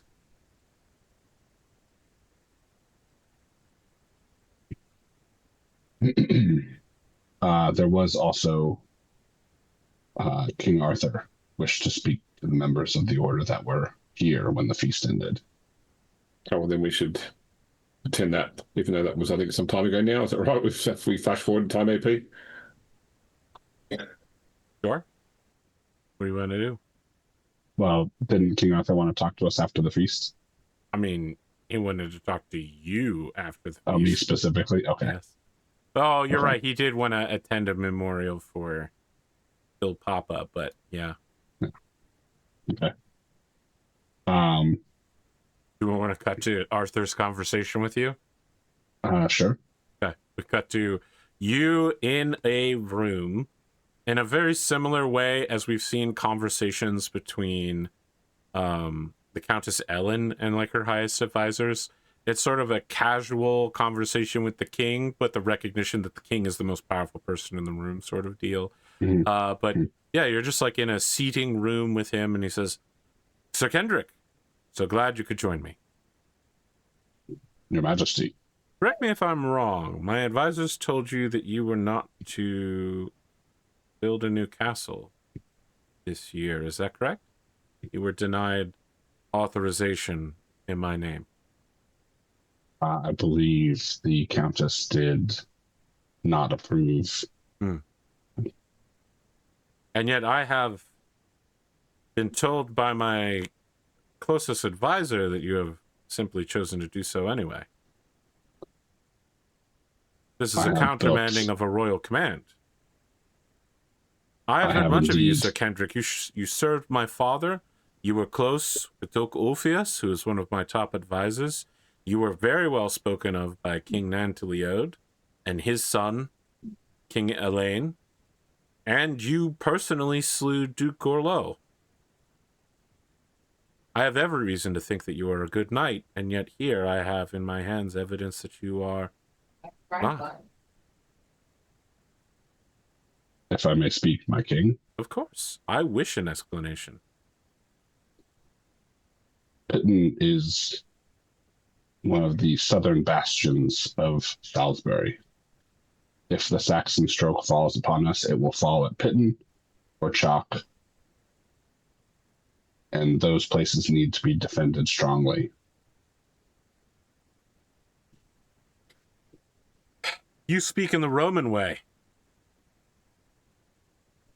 You assume that because you occupy some sort of river crossing or area of wealth, the enemy will attack there. No, I think it far more likely that the enemy will gather at the places of nobility and royalty, like Sarum and Vagon. Yes, to get there, my lord, they have to go through Pitton. Well, I know you think that Pitton occupies a wide area, but I'm afraid that Salisbury has quite a wide southern border. Just because you were doing the right thing, even if I agreed that it was the right thing, you have done so against my express commands.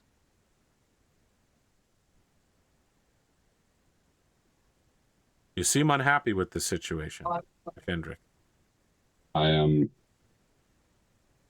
neither happy nor unhappy, my lord. What an answer. It simply is. I will think, and I will consult with my closest advisor on your assertion that we should defend points of great interest that the enemy might cross. And it is not as if I will ask you to tear down the walls of your castle this very year, whether it should be finished or not. I will, however, ask for an entire voluntary donation of stone of equal quantity and quality to be donated across the realm. As you may have heard, I am rebuilding the walls of St. Albans. You were there, were you not, during the disastrous, infamous feast that murdered my sire? And for the battle beforehand. Indeed. Albans is but one of many castles which could use upkeep, and it is the duty of the king to grow the realm and to maintain these castles. We have not had a king, so they have not been. And now I have returned, so they will be. You will make this voluntary donation, and this incident will be forgotten. And in the future, you will obey royal commands as they are passed along. I understand your enthusiasm. I understand that you are not on the best of terms with some of my advisors, and so may have thought that you were exempt. You are not. Very well, Your Majesty. I may obey have further offered commands. some small offense to the members of your Order of the Axe. I wish to speak with them at your convenience. I To shall offer have them my regrets. I shall have them convened. Very well. Let us speak of things which are less serious than this, Sir Kendric. I do not know if you have heard, but Sir Leo is gathering a sort of quorum of knight sages. Gather up codes of conduct and knighthood from across the land. It is my understanding from my closest advisor that you have recently undergone such a quest yourself. I have the tenets of the old code. The old code. Strange name. Sounds right. And you remember that some older version of Arthur, whether it be this one or another, was present at your swearing ceremony. And he says, yes, I think I like the sound of this old code. However, would you say that the journey you undertook to uncover this old code revealed its tenets to you and allowed you to grow as a knight? I would. The wizard Merlin would like you to reveal the tenets of the old code, but I actually would prefer that you do not speak of them. Not that you would hide them. Instead, it would serve the quest greatly if you could act in the way that those who guided you along did. Pass along to them hints and drips of wisdom and make sure that they discovered it on their own. I do not know if this is the right or correct action, but I believe it is the just action, that every man must discover a code for themselves, while we work out the universality of knighthood. There are many traditions, paths, truths to knighthood. This is but one of them, and I would not demand that everyone follow this one code, but for those that would seek it out, that you might shine a lantern along the path, would please me greatly, Sir Kendric. Then I shall do as was done for me, guide others to the same values that I have discovered.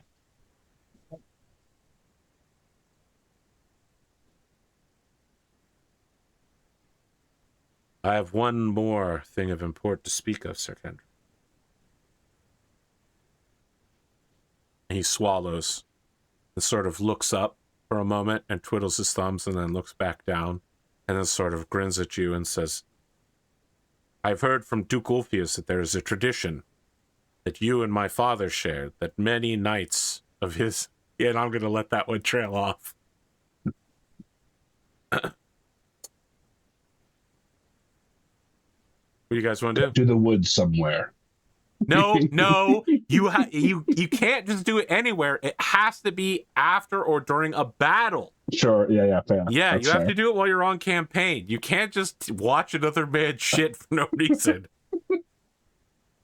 He was going to invite you the next time you were on campaign together to share a shit.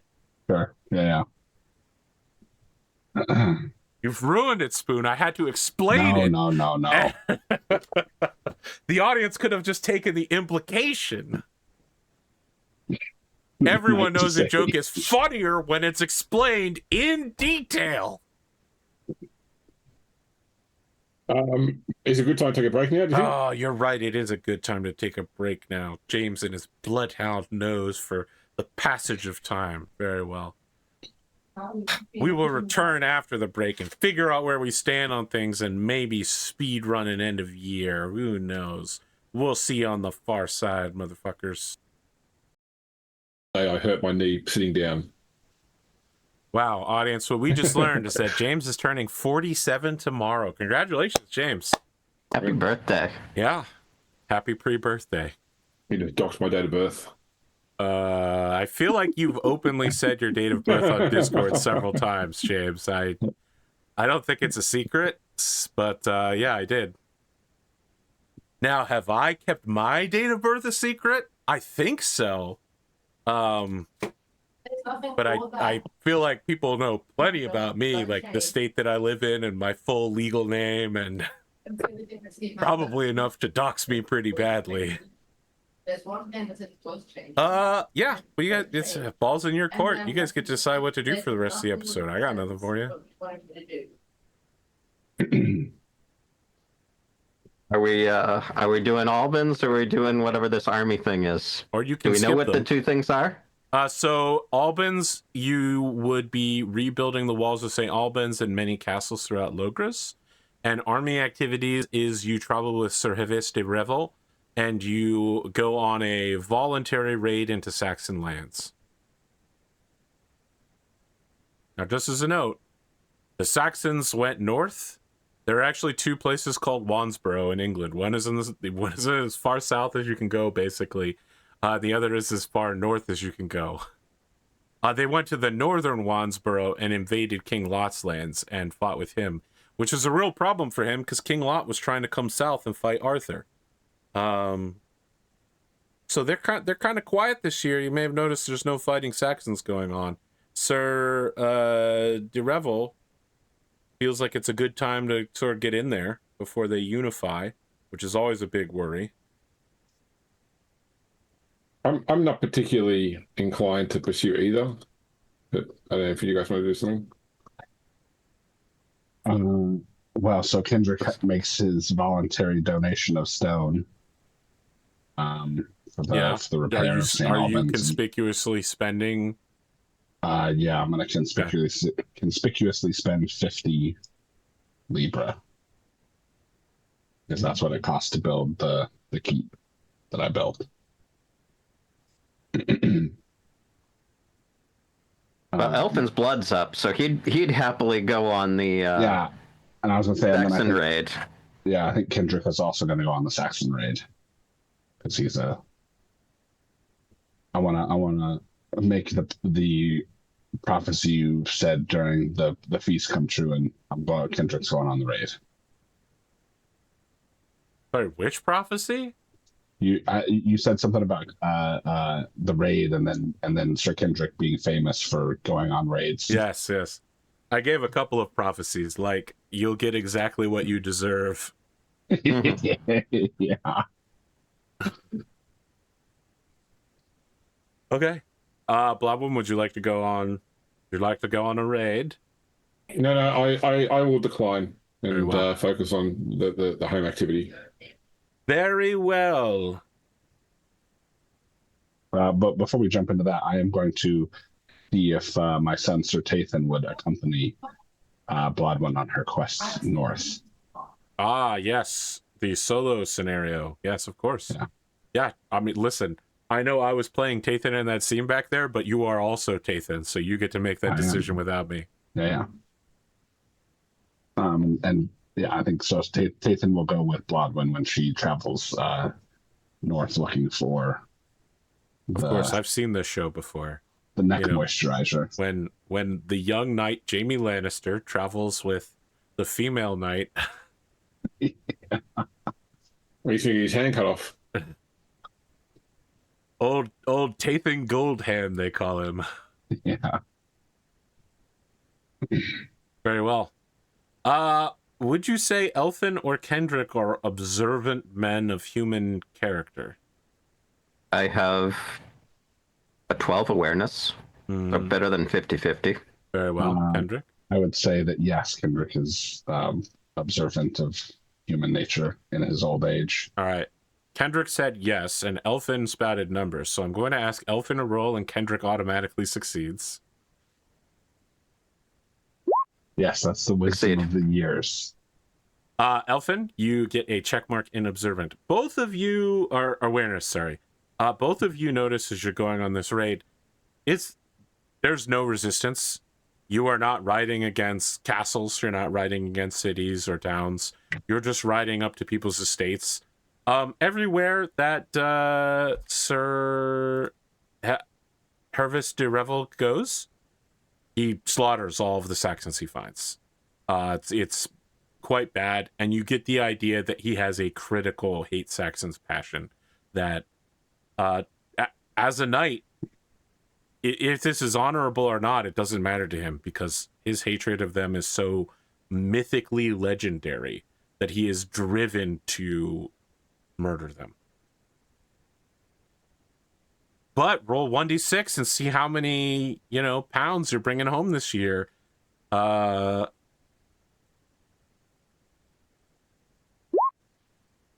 Ooh, bringing home the big stuff. So Kendrick, you just get some raid loot.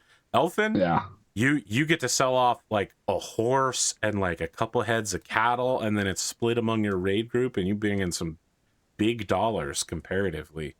It's a good year for you. As the year comes to an end, because Blodwyn's quest is a solo scenario, we should note that Queen Morgause and her sons depart Arthur's court and make the journey back to Lothian. Over the winter, it becomes apparent that the queen is pregnant, which is odd because she was not with her husband during the time period she could have become pregnant. Very strange, that. Quite strange. Very strange indeed. What are you implying, Arthur? I'm implying it's strange. I outrightly said it is strange. It's strange. Period. I gave a qualifier, which is also, it's not an implication, it's outright and explicit. At Winter Court, a strange knight asks for hospitality. His old Norman-style armor, which is very strange because in 511, of course, the Normans won't exist for another 600 years or so, but we don't talk about that. His shield is also of the Norman style, and instead of a coat of arms, he has an oak branch attached to the face of his shield. He has only one squire, and he announces himself as Le Chevalier Brun de Terre Sauvage. I have heard of your ideas of honor among men, and I have come to see if this is a court where such things are only spoken about, or if they are acted upon. The king stands and says, "The Brown Knight of the Wilds, I greet you. Please, come, sit at my table with me. Stay in my castle for the winter. Honor is more than what is spoken among men, and you will find my court is lacking in it not." And so Arthur agrees to host the Knight of the Wilds. Looking this dude over, yeah, especially since there's the name Savage in his name. Yeah. Could I make a possible fairy lore check on this dude? Make a fairy lore check.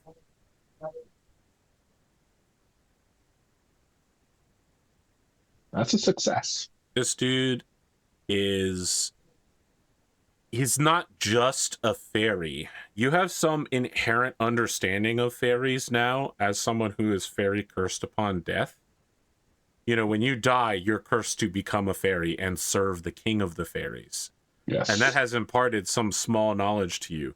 This gentleman is a fairy. He has existed before the concept of chivalry in human lands.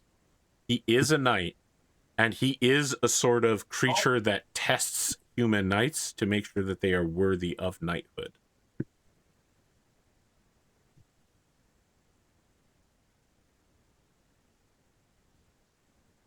Okay. I don't know if you've ever read the story or watched the movie of, the Green Knight. The Green Knight, yeah. But that the green man is also a similar fairy creature who tests knights. Yes. These are they're two sides of the same coin. The green knight and the brown knight of the wilds. God damn it.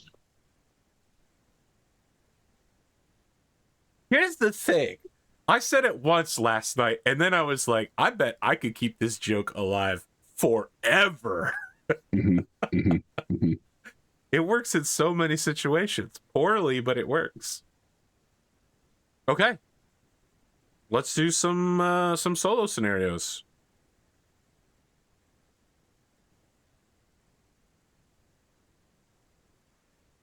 You don't have to raise your hand. You just have to express interest. I'm in. Okay. Let's do yours.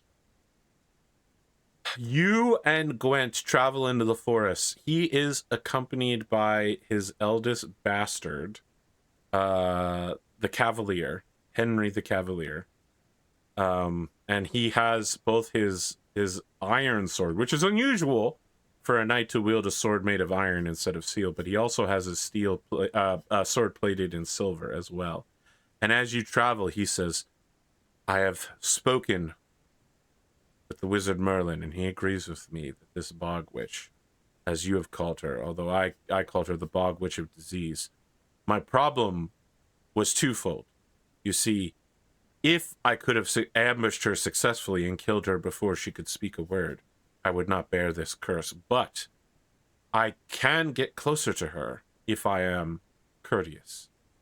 If I do the right thing and approach her without hostility in all knightly and genteel manner and accommodate all of her requests, I can get within striking distance of a knife and slay her. You have a preference. Are you fast of foot?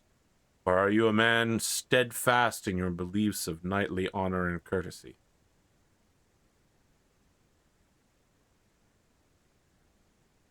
I am an honorable knight and known for it.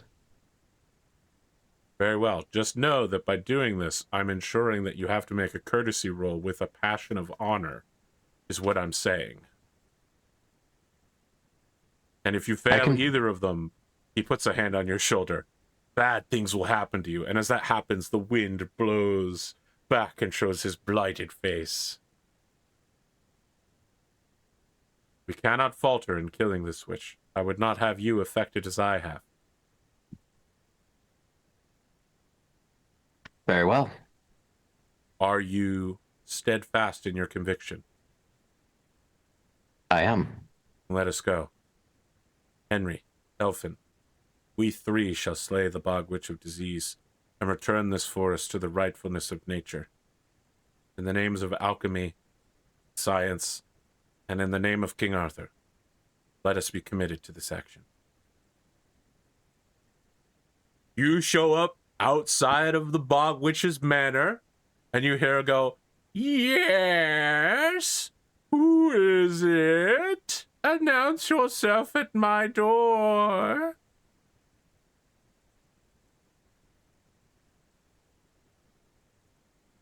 I am Elffin of Arthur's court. And what business do you have at an old woman's humble hut in the middle of the swamp in the middle of the night, my lord? I come seeking wisdom. I'm going to ask you to make the roll now. We'll see how the rest of the scene plays out, starting with a passion roll. That is a success in my passion. Please check mark honor. Honor.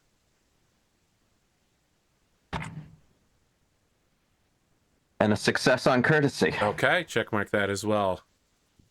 The two of you continue to banter. Every step you take forward, she asks a request of you, something ridiculous, or sometimes it's like a riddle where it's like, could you bring me a glass that's big but not too big? Also, it must be pink, but not the one that comes from the seaside. And you're like, which glass? And you're like, ugh. You pick the correct one based on your knowledge of courtly affairs. And she goes, Drat, okay, all right. You take another step forward, and she's like, well, now, I see you You sound haven't like- removed your boots. And then she looks down and your boots are off and they're neatly squared away next to her door. And she says, curious, very curious indeed. You take another step forward. You're almost right next to her. And she goes, what would you say to a game of whist? The two of you sit down and play a game of cards. And at the end of it, she's so close to you. She's within a knife strike. And when that happens, as you have her distracted, Gwent drops from above in the ceiling with his silver sword through her back. Blood splashes all over, and where it touches his face, it melts away his disease, and he goes, huh. Outside the house, wind's howling. You kept her distracted for me. Good job. Always happy to help a brother of the order. Perfect. Henry, come over here. I'm whipping up an alchemical potion based on this witch's mutated blood. You're gonna need to drink it.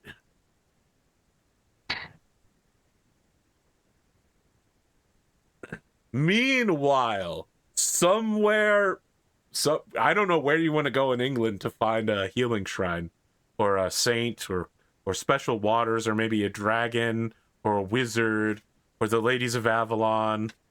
Yeah, I guess that's the problem. Is this might be longer than our solo scenario, just because I think that all I can really do is like head north and start asking questions, for as long as I've got, in order before I have to get back for my nightly duties. So But you I guess are specifically asking questions looking for some sort of healing waters, right? That's right. Yeah. Yeah. If you're not specifically set on any one area, I think it's still a solo scenario. It's just one. Okay. Yeah. You head out looking for, sniffing out such things. What would, based on that, I would normally say fairy lore, but if you have some proposition as to how, some alternative way of finding local folklores, I'll hear you out. I guess, because Blodwyn knows very little about the Fae, and very little about folklore as well. So all she really fall back on, I guess, is just trying to, you know what she's going to try and do? She is going to try going to villages and just trying to help out wherever she can. Take some money, try to sort of, win over some of the populace that may be a little more have traditional values, and see if once she's helped them, say, oh, and by the way, while I'm here, I'm also looking for healing waters and the like, So she's going to try and spread good good cheer and goodwill and money, and hopefully this endure is herself. The way you're describing it, an actual Crusader Kings 3 event. Okay, no worries. Next up comes a fight against a rival, and your choice is fight them, encourage the other knight to fight them, or just leave and let the rival knight die. Instead, I think that this will be some form of act of charity. So I might ask you for a generous check here to see if your generosity is enough that it might be recognized by the people. Enough to share Since I'm doing this for my husband, I would like to test love family. But imagine the disastrous consequences on a failure. But please go ahead. I would never stop you. That's a failure. That is a failure. How disastrous is this for you? On a 17. I guess I think that first of all, it'll go down as well. I think that the problem is that this didn't feel very personal. This didn't feel like a loving act. This was literally a note sent across the room saying, hey, can you go out and get me something? And so I think that she's having a hard time, reconciling this as an emotional act. This is more like going to the shops to get milk. That's because I didn't want to paint what the relationship between you two is, but I like that your relationship is clinical, apparently. Yeah. I'm going out to get some chips and milk, babe. You want anything? I still make the generous. I still succeed in generous, though. Even with the penalty. Okay. Fantastic. Yeah. Your heart is not in it. you speak to these people about your love for your husband, but it's real wife guy energy. And before Spoon objects, I want to remind people that a wife guy is not someone that loves their wife. It's a guy who tells you how much he loves his wife as often as possible before cheating on her, openly and repeatedly. Like that Try Guys guy. That's a wife guy. You have a husband gal energy. I don't know what the opposite of it is, but you've got that. I'm doing this for my husband, but people could see that maybe you tolerate him, but true romance, chivalric romance is not in your heart here. You're doing it because it's a familial duty, and even that is not. I think it's a bit the other way. I think that's what she wants, but that's not what she's getting. Oh, interesting. She wants a romance, but what she's got from her husband is very clinical. Yeah, I think that's more what it is. Yeah. She wants love, but he married for the status jump. Let me write that down. This feels like real 512 material right here. Blodwyn wants love, but it's clinical depression. She gets diagnosed by Merlin. You've got clinical depression. Don't worry, we just need to invent therapy. Give me 1400 years and a few Jesuits. You are led one night with a sack over your head, and you take a boat ride up a river. You don't know where you've ended up, but you find yourself deep in the mountains west of Gloucester, near Hereford, just at like a small healing pool in a cave with a boat, with a, like a stick boatman who's pushed you in here in the middle of the night. And you can see that there's like a small shrine to various pagan gods here, and there's like a little spring of water that spurts out. It's not like a constant trickle. It's like every minute there's like one poosh of water, and you gather up enough in a stone cup that has been left there to place into a water skin. One gulp of this should be enough to restore youthful vitality. The man that's with you says, young lady, and he's not saying young lady like you're young girl, young space lady, recognizing your status level. Yeah. You are far from home, doing this for your husband with a dry neck. Yes, that's right. I will say this, I have seen many summers and many winters, many a dry neck in the lands. The fashion of the lands will come and go, but perhaps it might be wise for your husband to reflect on the fact that no matter how dry or wet his neck is, such men as the new lords are no friends of his. Maybe he just needs a social group?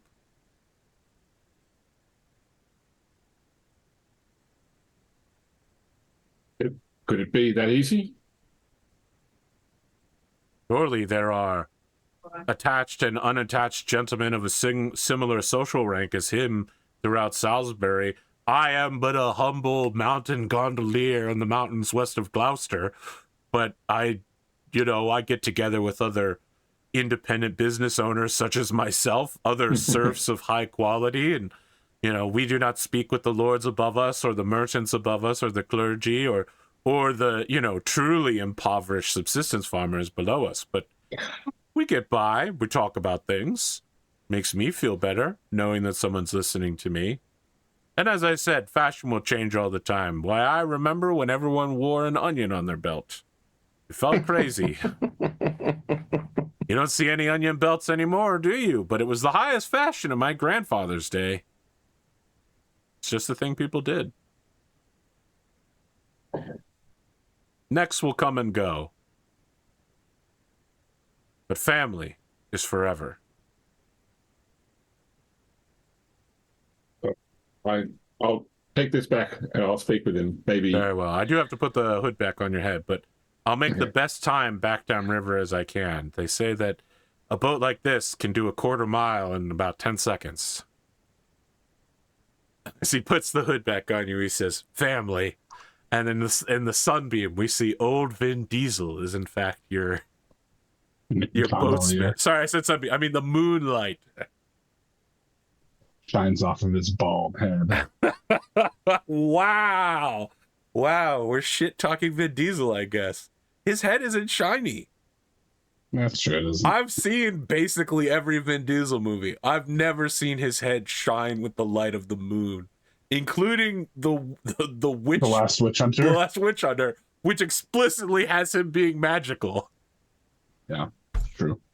Okay, well, you get a check mark in generous, and whatever bad stuff happens when you fumble or fail love families. So Yeah, it went down by one. I've already done that. rough. It's not that the love of your rest of your family shrinks, it's just for your husband specifically. All right. End of year? Do we think we can do it in 29 minutes? Probably not. I don't think so. No. Maybe if we were in more practice. Yeah. We don't have a 10-second car right now, you know. Right. All we have is we had a to give Honda hatchback that hasn't been customized. We don't have a supercharger on it. You can't use this to steal TV VCR combos. What do we get for glory rewards for the year? We can at least get that filled in. You've received all the glory rewards for the year that you were intended.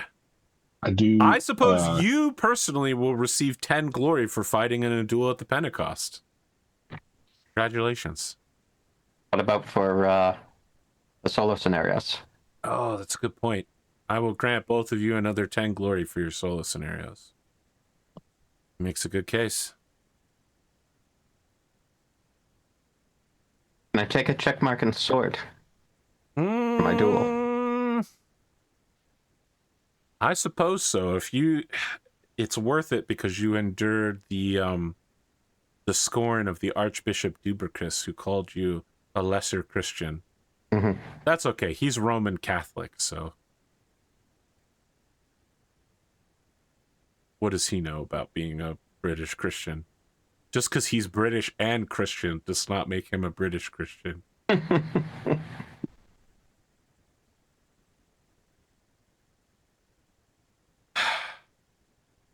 So we are not good for next week.